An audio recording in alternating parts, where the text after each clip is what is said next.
మిమ్మల్ని అందరినీ కూడా ప్రతి మనిషి ఏదో ఒక సందర్భంలో దూరం పెడుతుంటారు.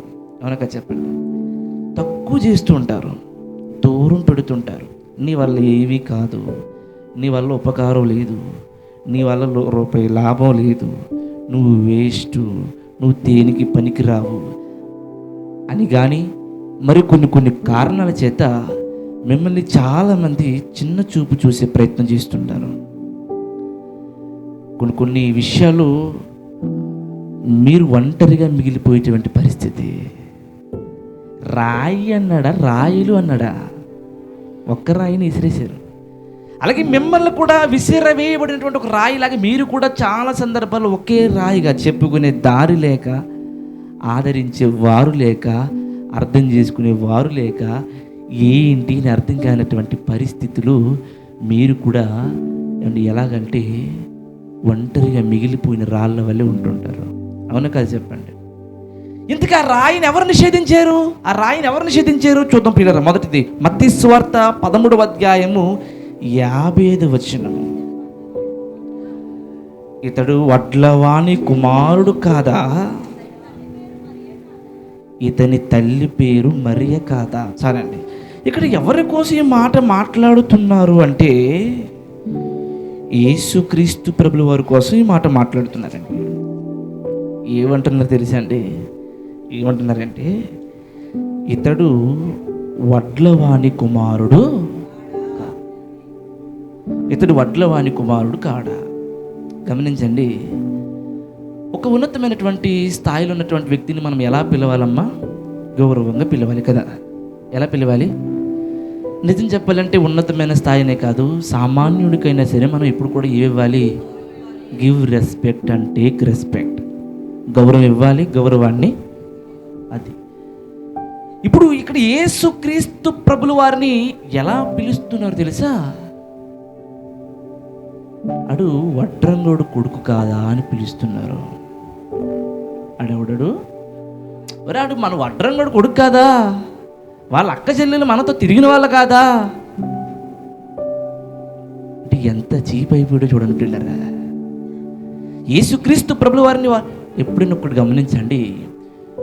ఎప్పుడు కూడా ఒక వ్యక్తిని మనం పిలిచినప్పుడు అతని యొక్క వృత్తిని కానీ, అతని యొక్క పనిని కానీ, దేనిని పెట్టి మనం ఇప్పుడు కూడా పిలవకూడదు పిల్లగా. ఖచ్చితంగా ప్రతి మనిషికి కూడా ఒక పేరు అనేది ఉంటుంది. అవునా? పేరు పెట్టే పిలవాలి తప్ప కొంతమంది చూడండి వృత్తి పేరు కానీ, ఇంటి పేర్లు కానీ ఇలాంటివి పిలుస్తూ ఉంటారు. సరదాగా అయితే అవ్వచ్చేమో కానీ ఎక్కిరించినట్టుగా కాకుండా, చులకన చేసినట్టుగా కాకుండా ఎప్పుడు మనం ఆ పని చేయకూడదు. ఇక్కడ యేసుక్రీస్తు ప్రభుల వారిని ఎలా పిలుస్తున్నారంటే, ఎలా పిలుస్తున్నారు మీరు చెప్పండి?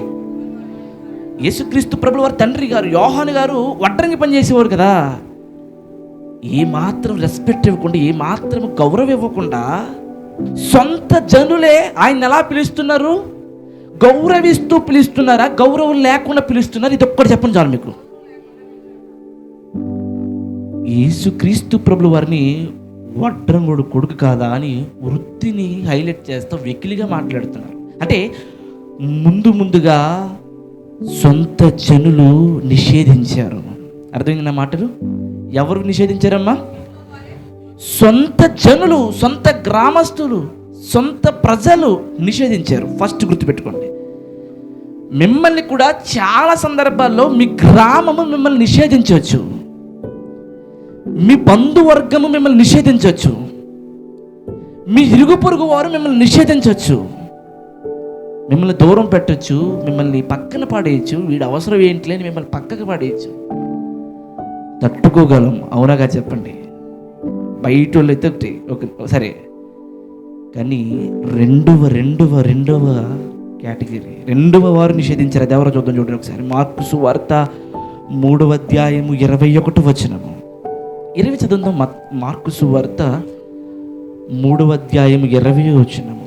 ఆయన ఇంటివారు, ఇందాక ఎవరు చెప్పండి మీరు? ఇందాక వచనములు ఎవరు ఆయన నిషేధించారు? గ్రామస్తులు, స్వప్రజలు. ఇక్కడ ఎవరు? మార్కు సువార్త 3వ అధ్యాయము 20వ వచనము. ఆయన ఇంటిలోనికి వచ్చినప్పుడు జనులు మరలా గుంపులు కూడా వచ్చిరి గనుక భోజనము చేయుటకైనను వారికి వీలు లేకపోయిను. ఆయన ఇంటి వారు సంగతి విని ఆయనకు మతి చెలించి ఉన్నదని చెప్పి ఆయనను పట్టుకొనిరి. అదేందన్నమాట, వాక్యం చాలా స్పష్టంగా రాయబడి ఉంది. నా మాటలు వింటూనే మీరు వాక్యాన్ని పరిశీలించండి. మొదటిగా సమాజం వాడు వడ్రంగుడు కొడుకు అని లెక్క లేనట్లుగా మాట్లాడింది. మిమ్మల్ని కూడా సమాజం చాలా సందర్భాల్లో అదే పనిచేస్తుంది, గుర్తుపెట్టుకోండి. రెండవది సొంత సొంత సొంత ఇంట్లో వాళ్ళు అండి, సొంత ఇంట్లో వాళ్ళు. ఆయన ఏమంటారు తెలుసా? ఆడికి పిచ్చి పట్టింది. ఏం పట్టిందంట చెప్పండి? నిషేధించిందా, దగ్గర చేసుకుందా? గట్టిగా చెప్పండి మీరు అందరూ. దూరం చేసిందా, దగ్గర చేసుకుందా? ఇంట్లో వాళ్ళు ఏం చేశారో తెలుసా? యేసుక్రీస్తు ప్రభుల వారిని నీచంగా ఏమన్నారు తెలుసా అండి? వాడికి పిచ్చి పట్టింది.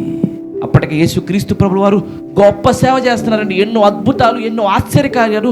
అడుగు తీసి అడుగేసాడంటే కొన్ని వేల సమూహాలు వేల మంది ప్రజలు ఆయన వెనకాల పరుగులు పెడుతున్నారండి.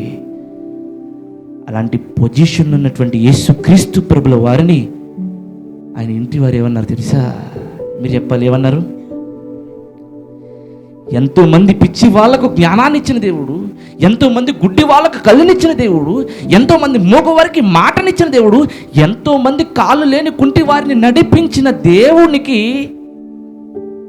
ఏం చెల్లించిందంట? మతి చెల్లించిందంట, నిషేధించింది. మొదటిగా సమాజం నిషేధించింది. ఎవరిని చెప్పాలి మీరు గట్టిగా? యేసుక్రీస్తు ప్రభువు వారు. రెండు ఎవరు నిషేధించారు? ఇంట్లో వాళ్ళు నిషేధించారు. Very good. మొదటగా ఈదుల వాళ్ళు నిషేధించారు, రెండవదిగా ఇంట్లో వాళ్ళు నిషేధించారు, మూడవదిగా ఎవరు నిషేధించారు చూద్దాం. మార్కు సువార్త 3వ అధ్యాయము 22వ వచనము. దాని కిందనే ఉంటుంది. పైనేమో ఇంట్లో వాళ్ళేమో ఏమన్నారు? ఆయనకి మతి చెల్లించింది. అంటే మతి చెల్లించాలంటే పిచ్చి పట్టింది అన్నారు ఆయనని.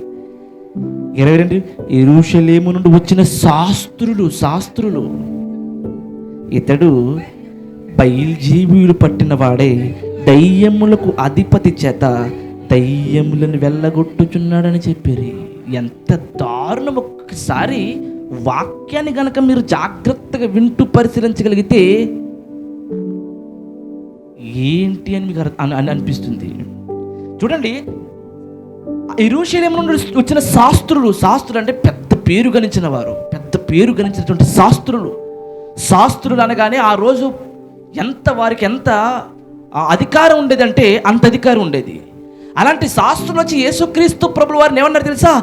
వీడికి దయ్యం పట్టింది. ఏం పట్టిందంట? ఇతనికి దయ్యం పట్టింది. దయ్యం పట్టడం వలనే ఇతడు దయ్యాలను పోగొట్టగలుగుతున్నాడు, దయ్యాలకు అధిపతి అయ్యాడు. అంటే శాస్త్రులు ఆయన ఏం చేశారు? నిషేధించారు.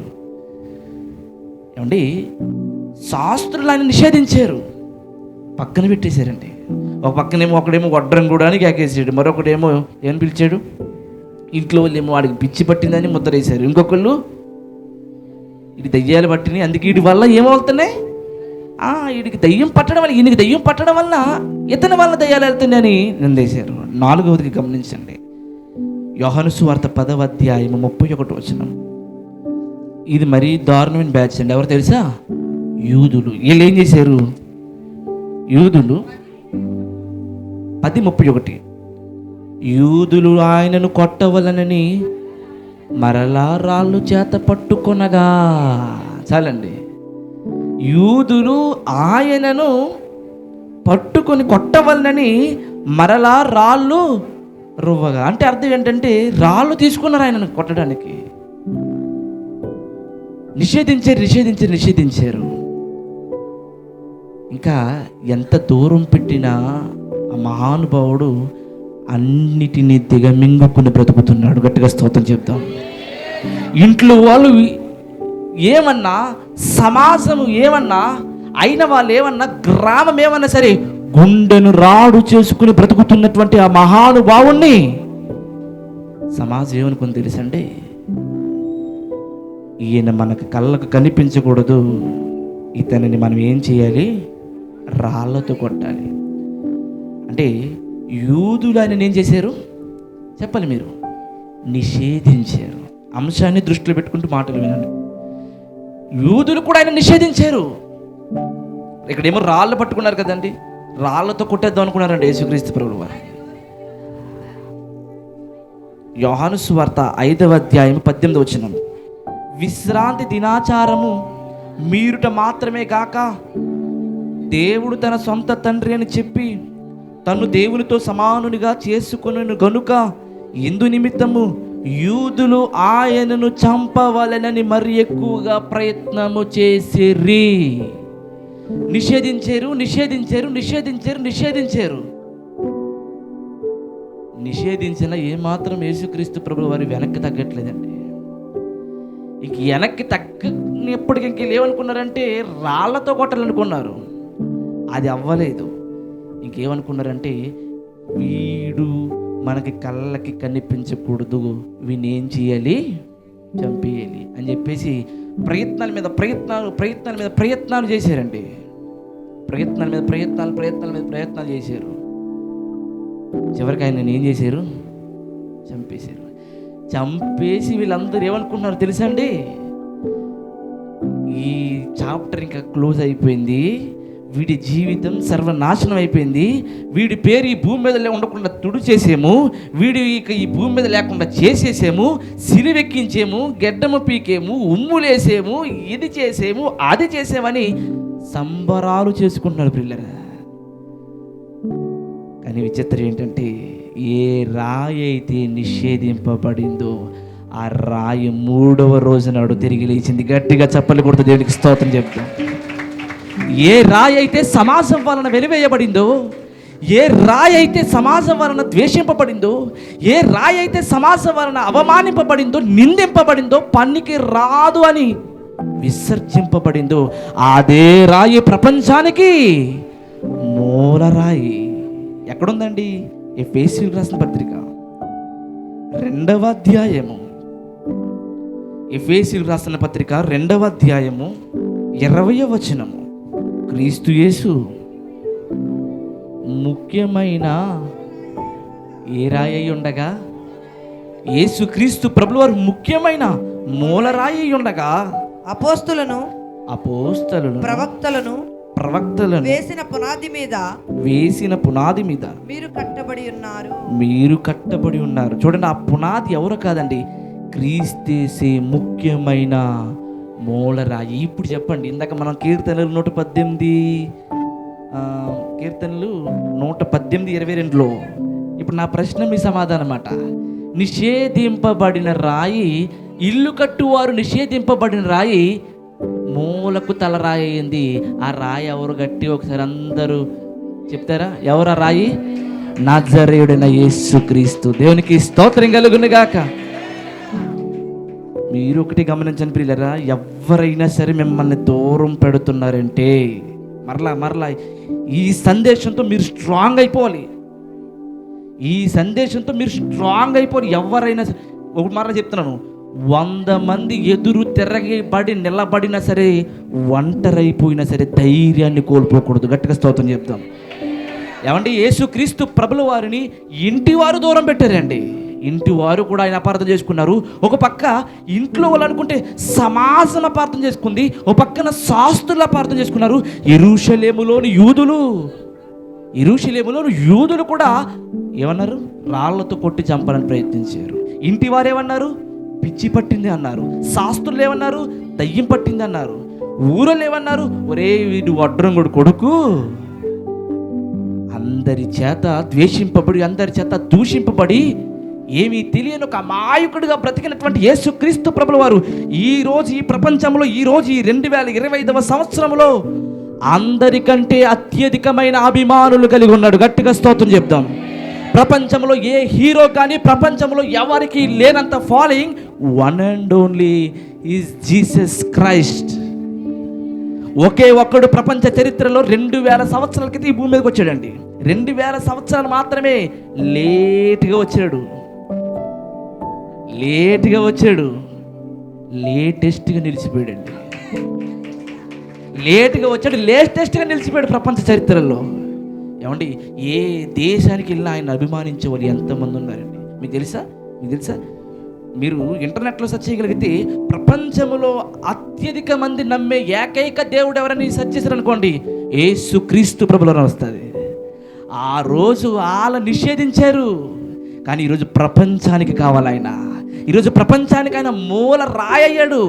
ఏ రాయి అయితే ఉండకూడదని విసిరేశారో, ఏ రాయి అయితే ఉండకూడదు, ఈ ఇంట్లో రాయి ఉండకూడదు అని ఏ రాతినైతే విసిరేశారో, అదే మూలకు తలరాయి అయిందంట.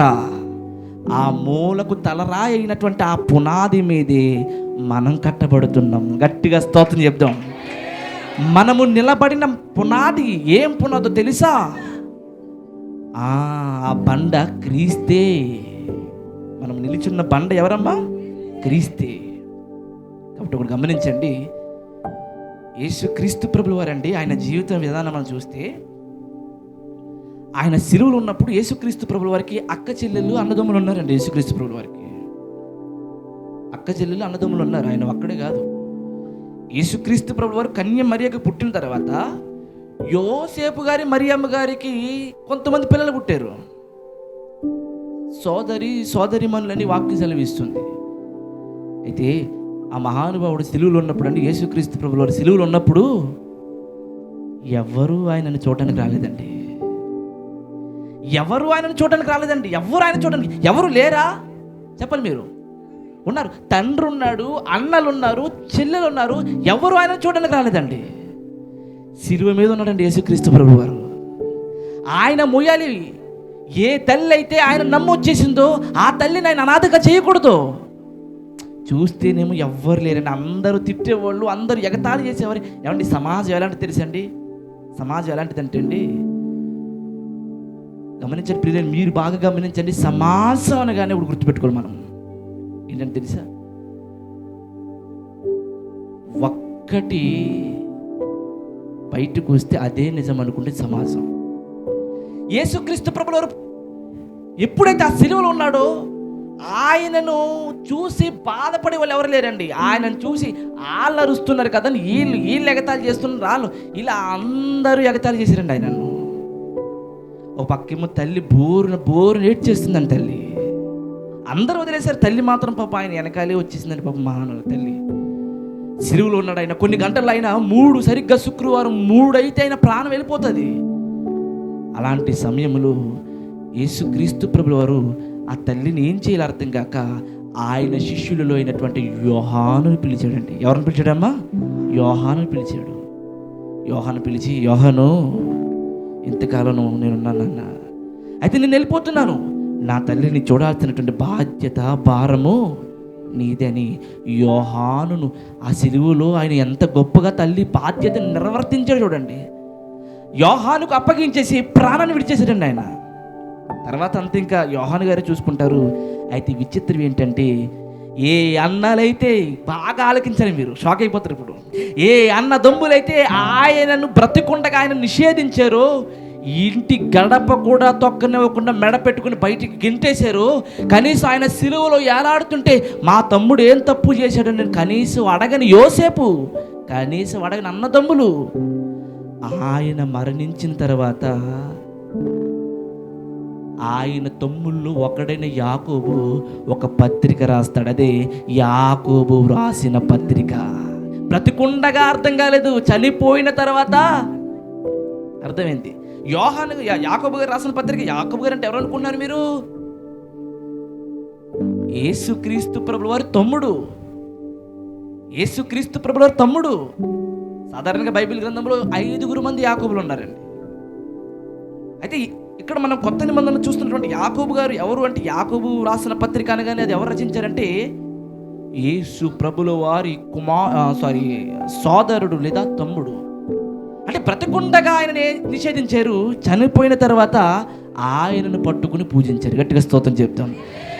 కాబట్టి క్రైస్తవులుగా మనకు ఉండాల్సిన నిరీక్షణ ఏంటంటే, క్రైస్తవులుగా మనకు ఉండాల్సినటువంటి ఆలోచన ఏంటంటే, ఎంతమంది ఈ భూమి మీద మీరు పనికి రారని మిమ్మల్ని తక్కువగా చూసి, మేము చిన్న చూపు చూసి, అవమానించి, నిందించి, అమాయకులని ఏ ముద్ర వేసినా పర్లేదు పిల్లరా. ఈరోజు నిషేధింపబడుతున్నామంటే అర్థం ఏంటి తెలుసా? రేపొద్దున మనమే వారికి మూలరాయి కాబోతున్నాం అని అర్థం. గట్టిగా స్తోత్రం చెప్దాం. ఈరోజు మనం నిషేధింపబడుతున్నాం అంటే రేపొద్దున మనమే ఏం కాబోతున్నాము? మూలరాయి కాబోతున్నాం. మనమే వాళ్ళకి దిక్కు కాబోతున్నాం. మీరే వాళ్ళకి దిక్కు కాబోతున్నారు. ఎవరో దూరం చేసేకున్నారు, ఎవరో దూరం చేశారని, ఎవరో ఏదో తక్కువ చేశారని, ఎవరో ఏదో గౌరవం ఇవ్వలేదు, ఎవరు అవమానించారని మనం పట్టించుకోవాల్సిన పని లేదు పిల్లరా. గౌరవిస్తే ఎంత, దూషిస్తే ఎంత నీ సమాజం.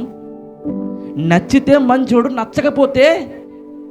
నచ్చితే మంచిది, నచ్చకపోతే ఈ సమాజం యొక్క ప్రశంసలనే సింహాసనం మీద మనం కూర్చోకూడదండి. ఎప్పుడు కూలిపోతే ఎవ్వరికీ తెలీదు.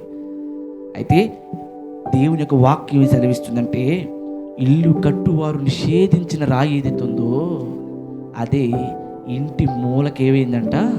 తలరాయి. దేవుడు మనల్ని కూడా అలాగే చేయాలనుకుంటున్నాడు పిల్లరా. దేవుడు మనల్ని కూడా ఎలా చేయాలనుకున్నాడు? అలాగే చేయాలనుకుంటున్నాడు. చూడండి ఒకసారి అపోస్తలుల కార్యములు 1వ అధ్యాయం 14వ వచనం చదవండి. యేసుక్రీస్తు ప్రభువు వారి మరణం తర్వాత ఆయన కుటుంబం పరిస్థితి ఎలా మారిపోయింది చూడండి. వీరందరూ మీతో కూడా